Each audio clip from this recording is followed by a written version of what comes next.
नमस्कार दोस्तों, मैं हूं अनीता और आप सभी का एक बार फिर से स्वागत करती हूं। दोस्तों, आज की वीडियो में हम भगवान जगन्नाथ जी की रथ यात्रा की कथा का श्रवण करने वाले हैं। तो आप सभी भक्तगण हैं वो कथा को पूरा अवश्य सुनिएगा, जिससे कि भगवान जगन्नाथ जी की कृपा है वो आप और आपके परिवार पर सदैव बनी रहे। तो चलिए शुरुआत करते हैं। और आपको थोड़ी सी भी पसंद आती है तो आप फैमिली फ्रेंड के साथ शेयर अवश्य कर दीजिएगा। तो चलिए शुरुआत करते हैं। हरे कृष्णा। आखिर भक्ति की शक्ति की विजय हुआ और भक्ति की पुकार पर भगवान प्रकट हुए। वह दिन था ज्येष्ठ मास की पूर्णिमा का। राजा इंद्रदेव और उनकी पत्नी देवी गुंडीचा अत्यंत ही भक्ति भावपूर्ण उनके आराध्य देव की प्रकट होने की प्रतीक्षा कर रहे थे। उनके राजे महल की कक्षा में दिव्य दरु की ब्रह्म लकड़ी से भगवान के सुंदर विग्रहों का निर्माण हो रहा था, लेकिन उस कक्ष के द्वार बंद थे और शिल्पकार की एक शर्त थी कि किस दिनों तक यह द्वार नहीं खुलना चाहिए। लेकिन 15 दिनों के बाद कक्षा के अंदर से छीनी और हथौड़ी की आवाज आना बंद हो गई। रानी को चिंता हो गई कि कहीं शिल्पकार को कुछ हो तो नहीं गया है, और रानी ने राजा से विनती करके उस कक्षा के द्वार खुलवा दिए। जब द्वार खुला तो सामने जगन्नाथ, बलदेव और सुभद्रा जी के सुंदर विग्रह विराजमान थे।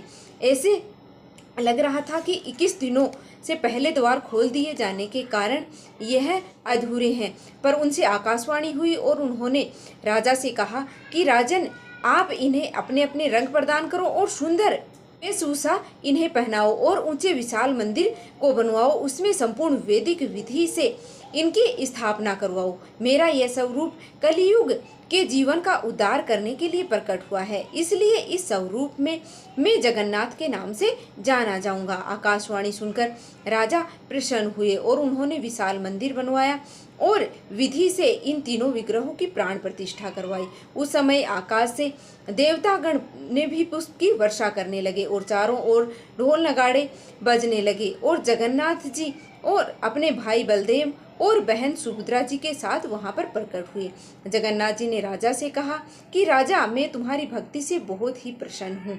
तुम्हें क्या वरदान चाहिए? राजा ने कहा कि भविष्य में मेरा कोई पुत्र ना हो, क्योंकि जो मेरा पुत्र होगा वह अपनी पैतृक सत्ता स्थापित करने का प्रयास इस मंदिर पर करेगा और फिर आपके दर्शन है वो सभी को प्राप्त नहीं हो पाएंगे।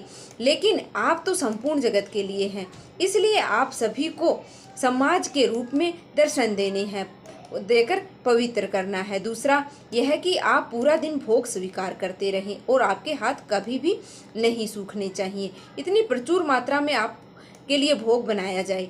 तीसरा वरदान यह मांगना चाहता हूँ कि आप मात्र 3 घंटे के लिए ही विश्राम करें और बाकी संपूर्ण समय आप अपने भक्तों को दर्शन है वो देते रहें।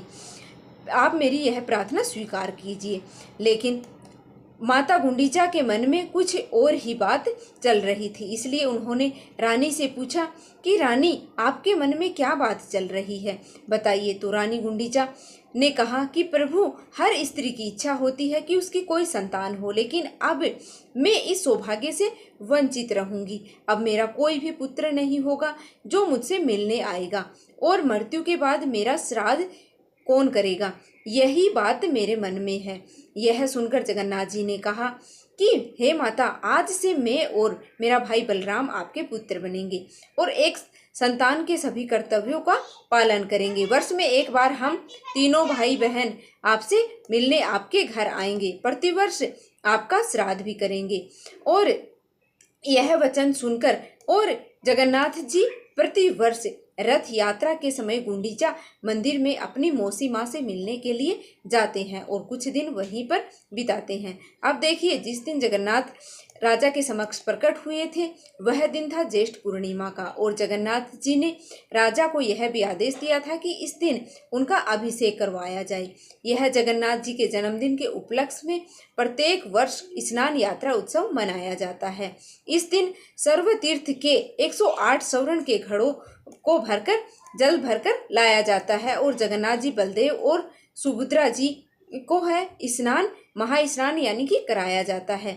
स्नान यात्रा संपन्न कराई जाती है। इस दिन जगन्नाथ जी एक विशेष गजावेश भी पहनाया जाता है। अब इस स्नान के बाद जगन्नाथ जी बीमार पड़ जाते हैं, जैसे ज्वर हो जाता है उन्हें, और यह अवसर इस समय जगन्नाथ जी अपने भक्तों को दर्शन है वो नहीं देते हैं और 15 दिनों के लिए अलग स्थान में रहकर राज्य वेद से उनका इलाज करवाया जाता है। उन्हें विभिन्न औषधियों युक्त दवा देकर उन्हें स्वस्थ करवाया जाता है। वास्तव में तो वह समय जगन्नाथ जी अपनी पत्नी देवी लक्ष्मी के साथ व्यतीत करते हैं, एक आदर्श पति की तरह है। उनके मन में प्रश्न है कि 15 दिन हो चुके हैं, अब तीनों भाई बहन स्वस्थ हो चुके हैं। एक दिन संध्या के समय सुभद्रा जी और जगन्नाथ जी बैठे हुए थे और आपस में बातें कर रहे थे। सुभद्रा जी कहती है, भैया कितने दिन हो गए हैं हमें बाहर कहीं गए हुए, फिर अब तो हम स्वस्थ भी हो चुके हैं, चलिए ना थोड़ा नगर भ्रमण करके आते हैं, कैसा विचार है बताइए। तो जगन्नाथ जी कहते हैं, लेकिन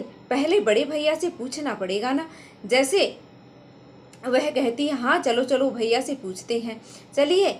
और दोनों चले जाते हैं और बलराम जी के पास जाते हैं और जगन्नाथ जी कहते हैं, हम सोच रहे हैं कि काफ़ी दिन हो गए हैं हमें अपने भक्तों को दर्शन दिए हुए, तो क्यों न हम कुछ दिनों के लिए नगर यात्रा पर चले।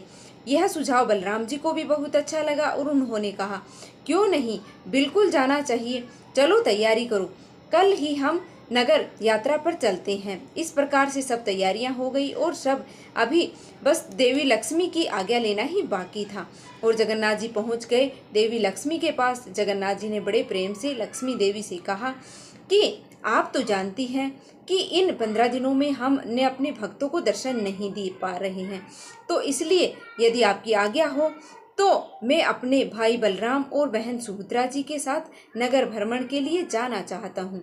2 दिनों में मैं वापस आ जाऊँगा, ज़्यादा समय नहीं लगाऊँगा। बिल्कुल बिल्कुल। माता लक्ष्मी ने अपने पति की आज्ञा मानकर और उन्हें जाने की आज्ञा दे दी। तो उन्होंने अपनी आज्ञा देते हुए कहा, अवश्य स्वामी आप जाइए, लेकिन याद रहे कि 2 दिन में आप वापस आ जाइएगा। तो जगन्नाथ जी ने कहा, बिल्कुल, बस मैं यूं गया और यूं आ गया। इस प्रकार लक्ष्मी देवी का वचन देकर हमारे जगन्नाथ जी चले जाते हैं नगर यात्रा पर अपने भक्तों को दर्शन देने के लिए। पद्म पुराण में इस रथ यात्रा का उत्सव वर्णन कुछ इस प्रकार से आता है। विशेष रूप से आषाढ़ शुक्ल की द्वितीया को भगवान जगन्नाथ जी की रथ यात्रा करके पुनः शुक्ल एकादशी को वापसी रथ यात्रा करनी चाहिए। इस दिन व्यक्ति को जो यज्ञ आदि उत्सव मनाने चाहिए। इस उत्सव में भगवान को रथ पर आरूढ़ होकर भ्रमण करते हुए आनंद से देखता है, वह निश्चित रूप से भगवान के धाम में निवास प्राप्त करता है। अब जगन्नाथ जी, बलदेव जी और सुभद्रा मैया अपने रथों पर सवार होकर गुंडिचा देवी के मंदिर की ओर प्रस्थान करते हैं। मार्ग में उनके भक्त उनके दर्शन के लिए मुख्य मार्ग पर आ जाते हैं। जो लोग जगन्नाथ जी के दर्शन करने के लिए मंदिर में नहीं जा सकते हैं, उन्हें भी दर्शन देने के लिए भगवान स्वयं मंदिर से बाहर आ जाते हैं। मार्ग में भक्तगण रथ खींचते हैं और ढोल नगाड़े मृदंग है वो बजाते हुए वाद्य यंत्रों से कीर्तन किया जाता है। संपूर्ण वातावरण में प्रेम और भक्ति की लहरें उठती हैं और प्रत्येक वर्ष मार्ग में कम से कम एक बार वर्षा भी अवश्य होती है। अब जगन्नाथ जी संध्या होते होते पहुंच जाते हैं अपनी मौसी माँ गुंडीचा के पास और तीनों भाई बहन आराम से वहां आनंद उठाते हैं, स्वादिष्ट भोग स्वीकार करते हैं, उद्यान में विहार करते हैं। इसी आनंद प्रमोद में जगन्नाथ जी देवी लक्ष्मी को भूल जाते हैं। 2 दिनों का वचन देकर आए थे जगन्नाथ जी, लेकिन 5 दिन हो गए हैं, फिर उनका कोई संदेश भी न आया और न ही वे आए। फिर देवी लक्ष्मी को आता है क्रोध और इस क्रोध में आकर वे क्या करती हैं? क्या देवी लक्ष्मी आराम से मान जाएंगी या फिर उन्हें प्रसन्न करने के लिए कुछ और करना पड़ेगा? यह जानते हैं रथ यात्रा की अगली कड़ी में। तो आपको यह कड़ी है वो कैसी लगी है और अगली कड़ी है इसी जगन्नाथ जी की रथ यात्रा की, वो चैनल पर आ चुकी है। तो आपने अभी तक नहीं देखी है, नहीं सुनी है, तो वह भी आप अवश्य सुन लीजिएगा। तो मिलेंगे फिर से एक और ऐसी ही भक्तिपूर्ण वीडियो के साथ। तब तक के लिए धन्यवाद। माता लक्ष्मी और भगवान विष्णु की कृपा है वो आप और आपके परिवार पर सदा सर्वदा बनी रही।